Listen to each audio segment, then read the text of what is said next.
Harry wants you to know that he's the victim. Surprise! It happened again, but this time, Prince Harry wasn't joking.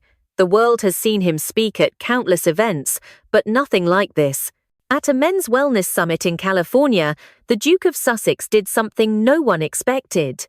He spoke without a script, without Meghan by his side, and for the first time in years, his words didn't sound rehearsed.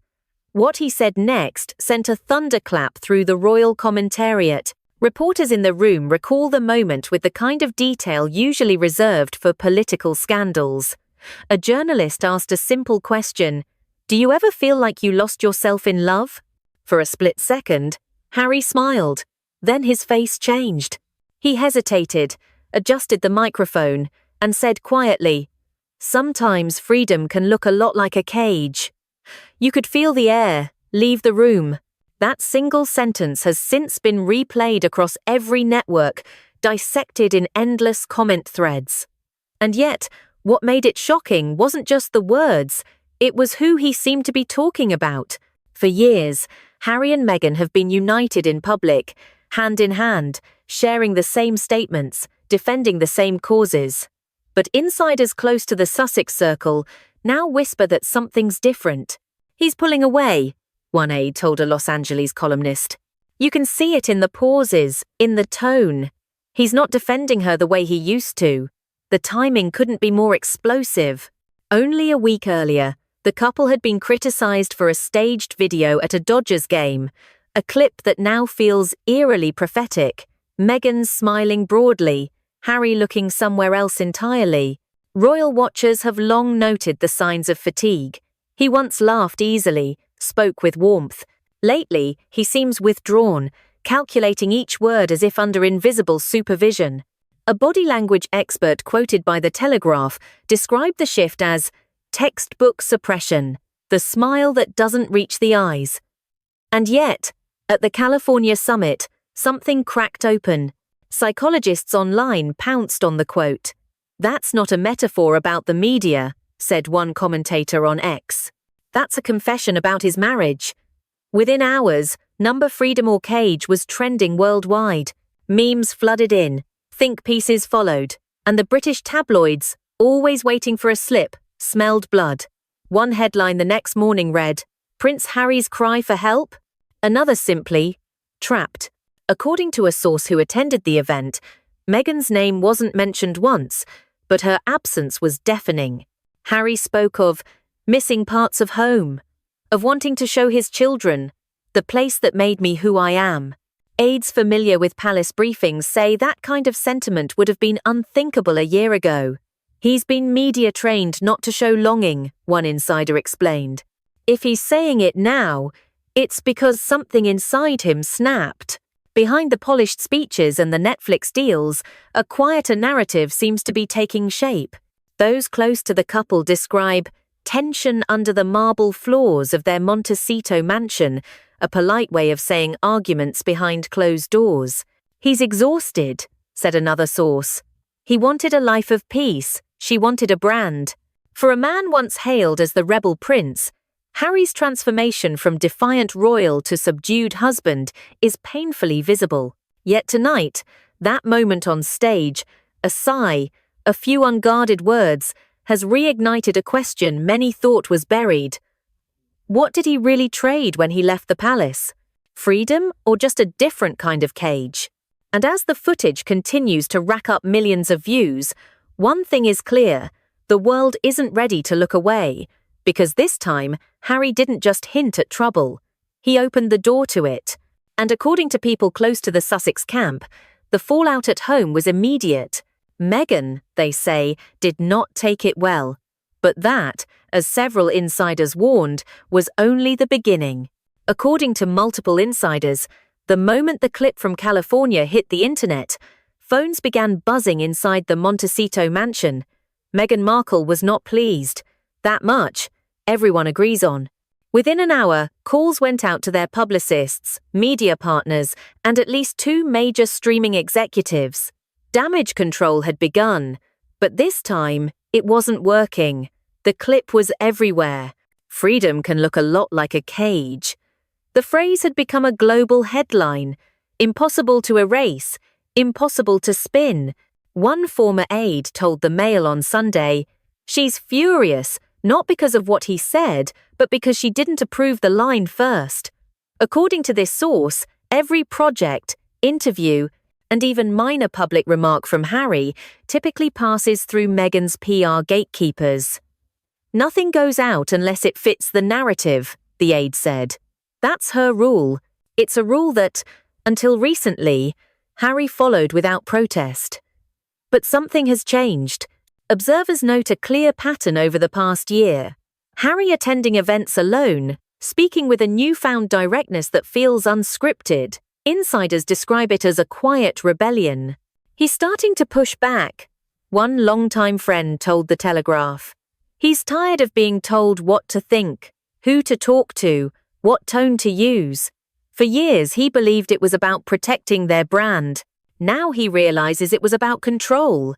Those close to the situation say Meghan's management style is nothing short of military precision.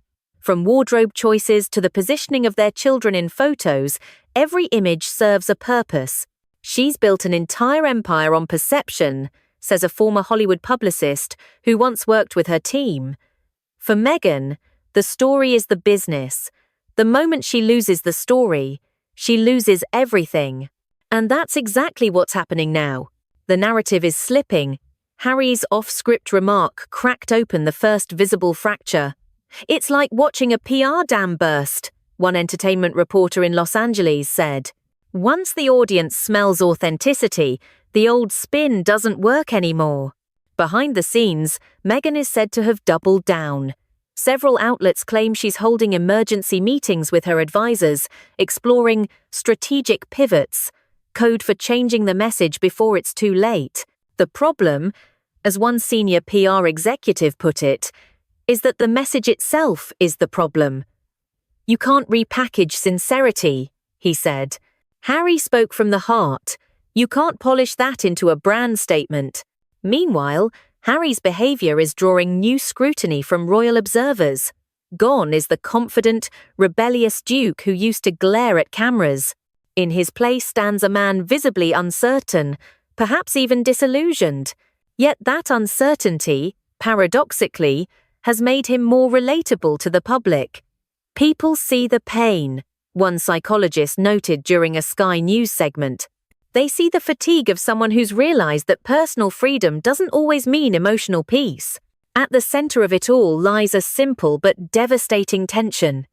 Harry wants peace. Meghan wants momentum. He longs for quiet family life. She craves relevance in Hollywood. That's the real split, says a royal biographer who's tracked their post-palace years. They're chasing different definitions of happiness. The brand that once unified them is now pulling them apart. This dynamic has become increasingly visible in public appearances. At a recent charity event, Meghan dominated the spotlight, speaking at length while Harry stood slightly behind her, nodding mechanically. Clips of the moment went viral, captioned with lines like, "Blink twice if you need help." A cruel meme, perhaps, but one that struck a chord with audiences who now see him less as a rebel and more as a man trapped in a perfectly curated life. Those who know Meghan describe her not as malicious, but as meticulous, a woman driven by a fear of losing control. "She worked her way up from nothing," one Hollywood acquaintance said. "Control is her armor." But insiders close to Harry frame it differently. They see exhaustion, a man drained by years of defending decisions he no longer believes in. He's starting to look around and realize how much he's given up, his family, his friends, his country, all for someone else's version of freedom. For the Sussexes, control has always been both their weapon and their weakness. When it worked, they were unstoppable, the glamorous exiles rewriting royal history. But when control slips, the facade cracks, and the world rushes in. That's the danger of building your life like a brand, a media analyst told Vanity Fair. Once the audience stops buying, there's nothing left to sell. And tonight, that audience is watching closely. They've seen the cracks forming, the awkward silences, the subtle shifts in Harry's body language. The question isn't whether something is wrong, it's how long they can pretend otherwise. Because as one palace insider put it, for Meghan, the story has always been about power. For Harry, it was supposed to be about love. But when power starts to fade, love becomes the first casualty. And after California, everyone can feel it. The balance has shifted. Meghan may still be writing the script, but for the first time, Harry isn't reading from it. I didn't ruin anything. I just told the truth. 6 words, but insiders say they detonated like a bomb inside the Montecito mansion. When Prince Harry came home from the California summit, Meghan Markle was already in crisis mode. The video clip had gone viral, the headlines were merciless, and the palace press offices were reportedly monitoring the situation. What followed behind closed doors, according to multiple accounts, was one of the most heated confrontations in their 6-year marriage. Sources described the scene as chaotic, Meghan pacing barefoot across the marble floor, phone in hand, barking orders at her assistant to get it taken down. When Harry entered, she turned on him. "Do you have any idea what you've done?" she allegedly shouted. He didn't raise his voice. He simply said the line that's now echoing across every royal forum online. "I didn't ruin anything. I just told the truth." For those who've watched the Sussex's trajectory since their royal exit, the moment feels symbolic, the fairy tale partnership cracking under the weight of 2 different realities. "He's not the same man she married," one longtime friend of the couple confided. "He's quieter now, but stronger. You can feel he's done with being managed." The argument, sources say, lasted hours. Staff were told to leave early. A private security guard reportedly heard glass breaking. By dawn, neighbors saw lights still on in the mansion's upper floor. "You could sense the tension even from outside," said one Montecito resident. "It was like something had snapped." Within 24 hours, the British tabloids had picked up whispers of a major domestic dispute. The Daily Express ran the headline, "Inside the Sussex Meltdown." On social media, fans split into camps, Team Meghan versus Team Harry, each dissecting every word of his confession. "The internet became their new battlefield," a royal commentator noted. And the irony is, neither of them could control the narrative anymore. Insiders close to Meghan insist she was devastated, not enraged. One source sympathetic to her said, "She's been fighting so hard to protect what they built, the charities, the media deals, the image." From her perspective, Harry's words undermined everything. But to others, that's precisely the point. "Harry's realizing he doesn't want an image anymore," said a former palace aide. "He wants a life." Observers describe this as a turning point, the moment when the couple's once synchronized messaging began to diverge. Meghan, ever the strategist, immediately planned a counter-offensive. Within days, glossy magazines published exclusives from friends, downplaying any rift.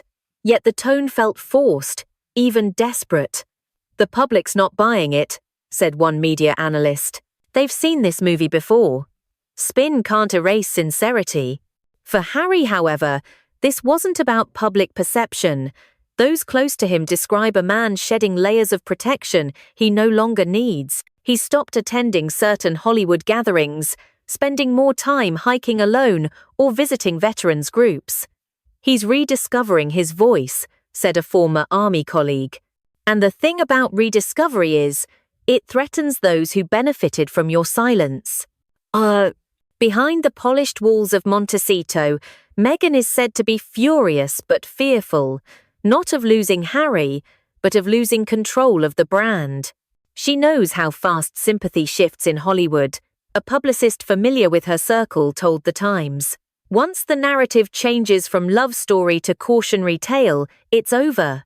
Meanwhile, Harry's quiet defiance has earned him new respect among royal watchers. Even some critics in the British press, long hostile to the Sussexes, have softened. "For the first time, he sounds like a Windsor again," one commentator wrote. "Measured, honest, torn. Still, the cost of that honesty is steep.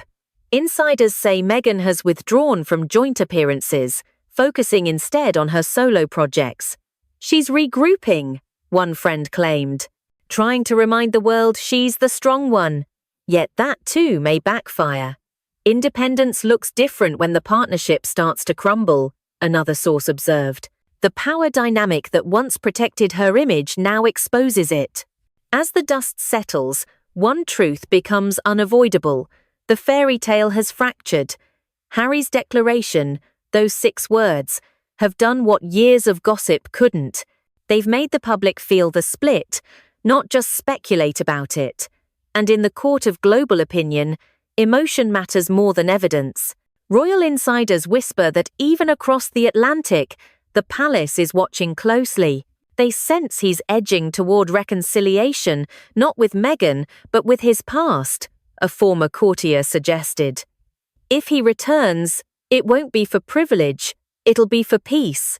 But for now, peace seems distant. The Montecito mansion, once a symbol of freedom and reinvention, has become a stage for silence and suspicion. Cameras are off, social media quiet, but the tension hangs in the California air like static before a storm. And those who know the couple best say this: the argument, the fallout, the eerie calm that followed isn't the end. It's only the prelude. Because if Harry truly meant it when he said he just told the truth, then the next truth might be one Meghan can't control at all. Within 48 hours, the story had taken on a life of its own. What began as a stray comment at a wellness summit had evolved into a full-scale media war. And for once, Meghan Markle wasn't winning it. Every network, every podcast, every royal commentator had the same headline: Harry's slip of truth. By Monday morning, the Montecito crisis team was in overdrive. PR calls were scheduled hourly, statements drafted and redrafted, with Meghan personally reviewing each line. She knows the rhythm of scandal, one Hollywood insider said.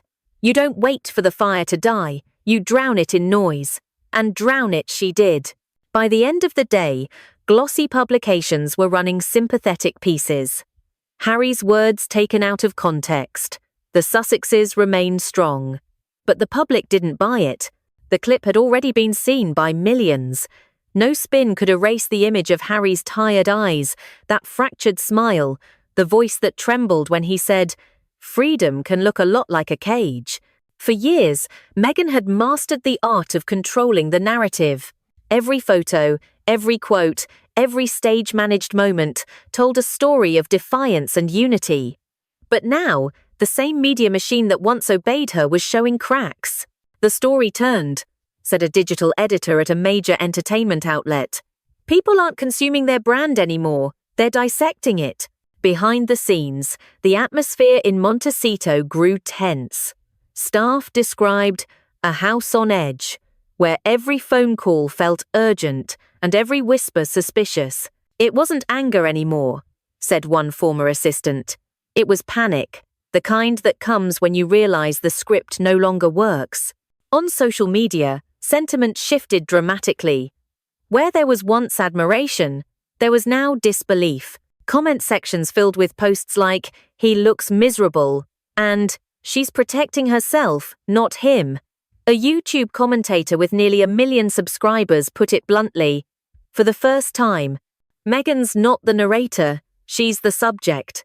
And even the American press, traditionally more sympathetic, began questioning the Sussex story. One Vanity Fair columnist wrote, "What we're witnessing is the collapse of a brand that mistook confession for content." A producer who once pitched projects to the couple admitted, "The phone stopped ringing. People are hesitant. They smell instability, and instability doesn't sell." As Meghan scrambled to regain control, Harry seemed to retreat further into silence. He declined joint interviews, skipped scheduled appearances, and reportedly began turning down certain commercial offers. A source close to the Sussex household revealed, he told a friend he's done selling his pain, that he wants to live, not perform. Those words, if true, are devastating for a woman whose power has always rested on the story she tells the world. Experts in crisis communication note that Meghan's counter-strategy to flood the media with competing headlines may have worsened the problem. Audiences are more perceptive than she realizes, said one PR analyst. When they sense spin, they double down on the original clip. You can't bury authenticity under strategy. In London, palace aides were quietly observing. The firm doesn't interfere, one royal correspondent explained, but they monitor every ripple. Sources at Clarence House allegedly told The Times that senior royals viewed the episode as predictable fallout from self-exile. Prince William, insiders say, wasn't surprised, only sad. But across the Atlantic, sadness had curdled into something else. Meghan's team, insiders claim, began discussing a rebrand, positioning her as a misunderstood woman battling sexism and misinformation. The plan was to reclaim victimhood before the public fully turned. Yet even within her camp, doubts were emerging. She's lost the room, said one Hollywood PR veteran. Audiences aren't cruel, they're just tired of perfection. They want real. And that's precisely what Harry had given them, raw, unscripted humanity. His accidental honesty resonated in a way no polished podcast ever could. You could see the pain, one therapist said during a BBC panel. That wasn't rebellion, it was grief. By the end of the week, the dynamic between them was visible even to casual observers. Meghan was everywhere. Statements, photos, smiles. Harry was nowhere, no posts, no appearances, just silence. It spoke louder than any interview. They used to breathe as one, a royal biographer remarked. Now they're exhaling separately. In private, friends say Harry's circle has grown smaller, quieter. He spends evenings alone in the garden or sitting by the fire reading to his children. He's not planning a media coup, one insider said. He's planning an exit, not from marriage maybe, but from the performance of it. And that's what terrifies Meghan most, because control isn't just about power, it's about rhythm. Once the rhythm breaks, the audience stops clapping. The applause fades, the lights dim. Tonight, as her team drafts yet another statement and hashtags begin to trend again, one truth lingers. The story she fought to control has escaped her hands. And for the first time, the silence doesn't feel like strategy. It feels like consequence. But insiders warn, this silence won't last long. Something's building. And when the next revelation comes, it won't be in a headline. It'll come from Harry himself. Santa Barbara. No cameras, no flashbulbs, no PR scripts. Just a quiet hall filled with former soldiers and the low hum of shared memories. That's where witnesses say Prince Harry finally looked like himself again. Not the Duke, not the brand, not the global celebrity, but the soldier, the man who used to laugh too loudly and stay up too late with his unit. According to attendees, Harry arrived alone, dressed simply, slipping into the room without fanfare. There were no speeches planned, just stories and beer. But when one veteran asked how he'd been coping, the atmosphere shifted. Harry paused, smiled faintly, and said, "You don't realize how lost you are until someone takes your compass away." For a moment, the room fell silent. Then, quietly, he added, "I thought I was doing the right thing, but somewhere along the line, I stopped being me." Those words, reported later by several people present, spread through the veteran community like wildfire. "He wasn't bitter," said one attendee. "He was reflective, honest. It felt like he was grieving the man he used to be." It's been over 5 years since Harry left royal life, but the ghosts of his past still follow him, the weight of duty, the legacy of Diana, and now, the cost of freedom. Insiders say that in recent months, he's been reaching out quietly to people from his old world, army friends, palace staff, even distant family contacts. He's not looking for publicity, one source close to him explained. He's looking for grounding. He's remembering who he was before all the noise. Observers note that his absence from high-profile Hollywood events isn't accidental.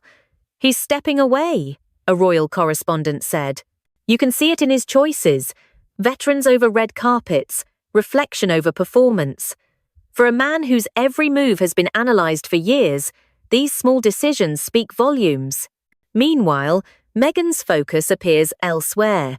She's reportedly pursuing new media projects and quietly re-establishing her own network. Friends describe her as determined to rebuild her independence. But those close to Harry interpret that differently. She's rebuilding an image, one aide said. He's rebuilding a soul. The contrast couldn't be starker. Meghan still thrives in spotlight logic.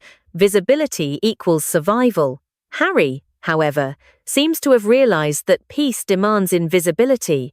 He's done being the mouthpiece, a friend told The Telegraph. He's tired of living through press releases. For royal observers, the emotional shift is unmistakable. "We're witnessing the second exile of Prince Harry," said a commentator on Good Morning Britain. "The first was from the monarchy. The second is from the illusion of freedom he built in California.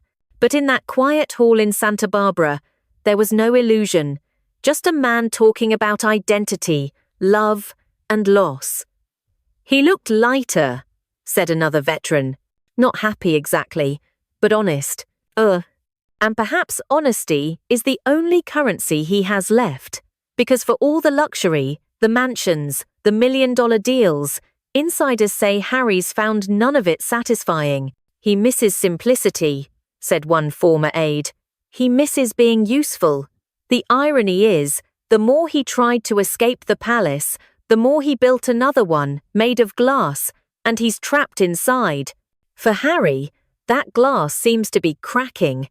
And through those cracks, something real is starting to emerge." His late mother, Diana, once said that her greatest hope was for her sons to find peace in their own truth. She'd recognize this version of him, a royal watcher noted. Wounded, but searching. That's the Diana spark, the refusal to live a lie. As for what comes next, sources close to the prince say he's working on something deeply personal, a project that's neither commercial nor royal, but purely his own. It won't be co-branded, co-produced, or co-approved. "This one's just him," the source confirmed. And that, according to those who know Meghan, is what frightens her most. Because once Harry learns to speak in his own voice again, there's no editing, no spin, no filter strong enough to contain it. For now, the prince remains quiet. But the quiet feels different this time. Not forced, not fearful, but free. And freedom, the real kind, might finally be within reach. It began as a whisper, and now, it feels like the roar of something irreversible.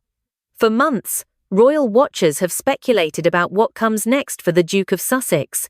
But according to publishing insiders, the answer is already in motion. Harry, they say, has been working in secret on a new personal project.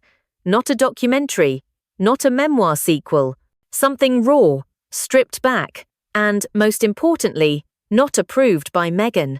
Those who've seen early drafts describe it as part essay, part confession, exploring the price of love, loyalty, and losing oneself in someone else's story. One publishing source called it the most honest work he's ever attempted. It's not about the couple, it's about the man. And that, reportedly, is what terrifies Meghan the most. Control was always her strength, one Hollywood contact said. If Harry starts defining himself outside her narrative, the whole brand collapses. Insiders claim she's already in panic mode, calling lawyers, consulting PR specialists, even considering her own all interview. But the tide has shifted. "This isn't her season anymore," said one veteran editor. "The public doesn't want polished, they want truth." Across the Atlantic, palace aides are cautiously optimistic. If Harry is finding himself again, that's good news, a senior royal source told The Times. Not for politics, but for peace. Even Prince William, who once warned his brother to slow down before marrying Meghan, has reportedly softened his stance. "He sees the pain," said one friend of the brothers. "He just wants him home, emotionally, if not physically." For the first time in years, The narrative feels balanced.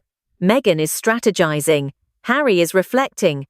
One is still trying to manage perception, the other to reclaim identity. It's the reckoning of the Sussex story, a royal historian said. Every empire built on image eventually meets its truth moment. And that truth is simple. You can't build freedom on fear. The brand that once symbolized liberation now stands as a cautionary tale of what happens when love becomes performance and authenticity becomes negotiation. Observers note that Harry's recent appearances have been markedly calmer, even grounded. Gone are the frantic smiles and talking points. In their place, a man who speaks slowly, chooses his words carefully, and seems less interested in convincing the world of anything. He's not performing anymore, said a former palace communications officer. He's existing. That's progress. Meanwhile, Meghan's silence has grown heavier. Her usual digital choreography, the quotes, the curated moments, the subtle photo drops, has paused. Insiders say it's not strategic, it's survival. She's recalibrating, one source admitted, trying to figure out who she is without his voice beside hers. But maybe that's where this story was always heading, not to scandal or triumph, but separation of identity. Harry becoming Harry again, Meghan becoming Meghan again. Two people who once promised the world they'd rewrite royal history, now learning the quiet truth of it. History rewrites you first. Still, one question lingers. If Harry truly speaks his truth this time, will it heal him or expose wounds that never closed? Because the moment he steps into his own voice, every illusion shatters. The fairy tale, the brand, the cage. And perhaps that's the point. Sometimes freedom isn't about leaving, it's about remembering who you were before you got lost. If you've followed this far, thank you for watching, for listening, for caring about more than headlines. Because this story, like every royal saga before it, isn't really about crowns or palaces. It's about people, about the cost of love and the courage to tell the truth when silence would be easier. And as always, don't forget to subscribe, share your thoughts below, and stay with us for the next chapter. Because in the world of the Sussexes, the truth never ends where you think it does. This is Sussex Side Eye, and that was only the beginning.